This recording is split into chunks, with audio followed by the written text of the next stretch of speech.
नमस्कार, दरभंगा समाचार में आपका स्वागत है।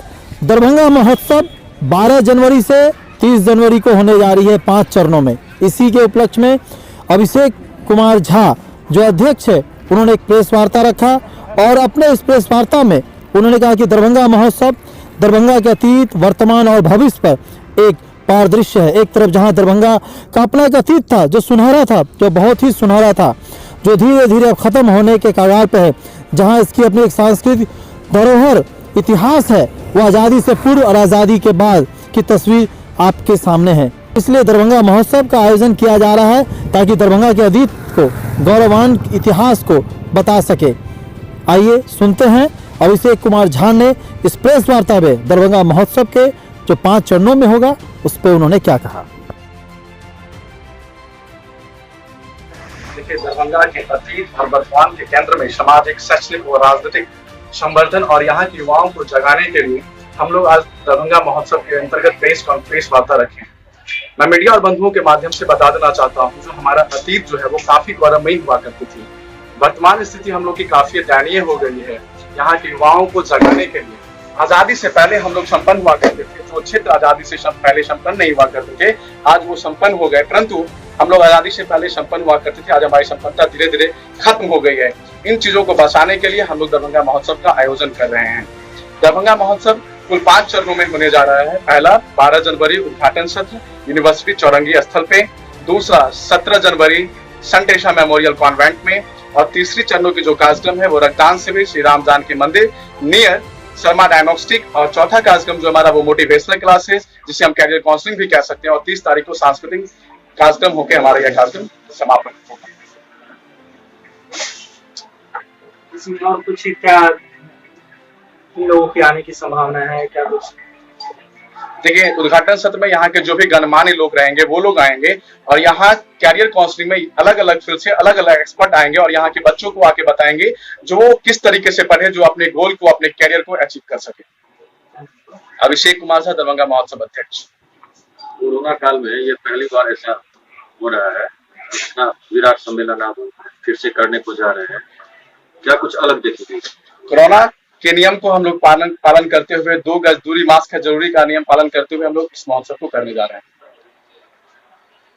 इस महोत्सव को क्या इतनी आवश्यकता करने की कोरोना काल में?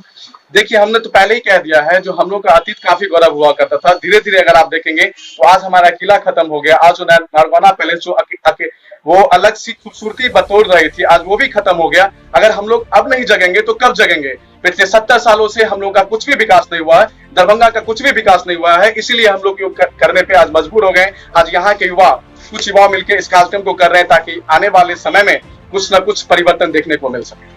कार्यक्रम के अंतिम दिन आपने किन अतिथियों को आमंत्रण किया है इस दरभंगा महोत्सव पर? यहाँ के गणमान्य डॉक्टर रहेंगे, यहाँ के कुछ प्रशासनिक पदाधिकारी रहेंगे, और साथ ही साथ यहाँ के जो कुछ MLA MP वगैरह भी रह सकते हैं।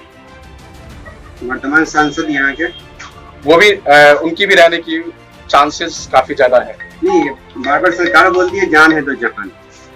हम लोग जो अपनी संस्कृति को देख रहे हैं, तो जान है तो जहान है। कोरोना काल में पहले जान को देखना है। देखिए, सरकार तो एक तरफ ये कह रही है, आप चुनाव के समय भी देख रहे होंगे कोरोना कहाँ था पता नहीं, लेकिन हम लोग कोरोना के गाइडलाइन को मानते हुए भी ये कार्यक्रम करेंगे। आप देखिएगा, आ सकते हैं, 2 गज दूरी, हमेशा मास्क जोड़ी, इस नियम को पालन करते हुए हम लोग इस कार्यक्रम को।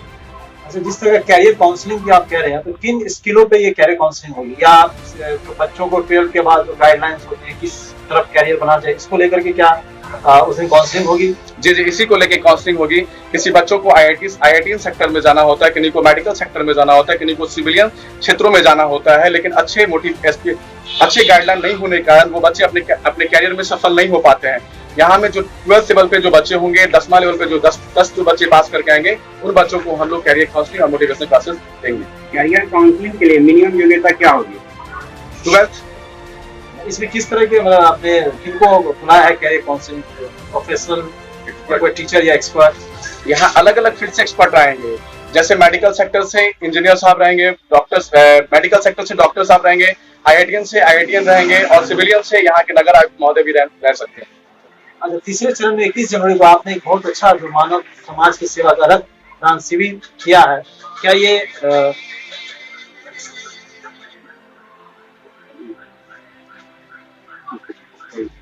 आपने जो रखा है रक्तदान शिविर राम जानकी मंदिर भलभद्र लहरिया सराय में, तो इसका आपने सभी को निमंत्रण भेजा है या किसी तरह का मतलब प्रेस के जरिए या किसी प्रिंट मीडिया की तरह आपने फैलाया है इस चीज पे? जी, हम पिछले 3 सालों से रक्त के क्षेत्रों में काफी काम कर रहे हैं।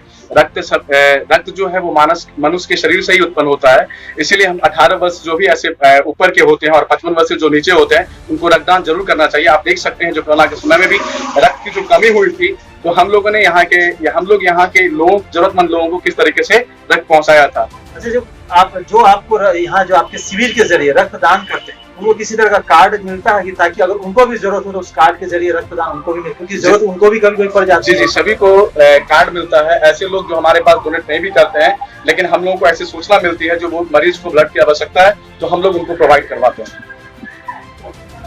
ये बताइए सर कि वर्तमान में अभी जो देश की स्थिति है बहुत ठंडे कड़ा की, लगातार देश में सरकार और किसान आपस में टकराए हुए, इससे क्या टिप्पणी है? देखिए, ठंड की स्थिति जो है उसमें जो हम लोग कार्यक्रम कर रहे हैं, तो यहाँ पे हम लोग ग्रामीण परिवेश को दिखा रहे हैं। वो ग्रामीण परिवेश जो आज खत्म होते जा रहा है, शहरीकरण का तो निर्माण हुआ है लेकिन सुदृढ़ शहरीकरण का निर्माण नहीं हो सका है। हम लोग गांव में जो आप देखते होंगे जो अलग अलग चौराहे पे वो गुड़ का व्यवस्था किया था, जलावन का व्यवस्था किया जा रहा था, हम लोग ठंड से राहत देने के लिए उन चीजों का व्यवस्था यहाँ पे करवाएंगे। और आपने किसान का जो बात किया है वो एक डिफिकल्ट मुद्दा है। आप देख रहे हैं यहाँ पे सरकार ना ही झुकने को तैयार है और हमारी किसान आज जो भी मांग करे उनकी मांगों को सुनना चाहिए। हम लोगों के यही एक दृष्टिकोण बनता है, किसानों की जो भी मांग है उसको प्राथमिकता देने हुए वर्तमान सरकार को झुकना चाहिए। क्या आप भी किसानों के साथ? जी, हम किसान के साथ।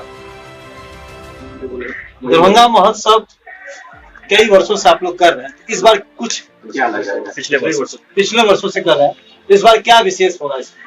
इस बार देखिए, पिछले बार कोरोना काल का भी समय है, पिछले बार हम लोगों ने बहुत ही चिंतन किया, जो यहाँ की जो हमारी धरोहर है, हमारी जो संस्कृति है, उनको बचाने के लिए का और जागरूकता का मुख्य उद्देश्य हम लोगों का यही है कि हमारे जो धरोहर हैं, लाल किलाएं हैं, हमारे संरक्षण की आवश्यकता है। बहुत सारी ऐसे पर्यटक स्थल हैं जिनको की संरक्षण की आवश्यकता है, लेकिन ना ही सरकार उस पर ध्यान दे रही है, ना ही यहाँ की जनता जागरूक है और ना ही यहाँ की युवा जागरूक है।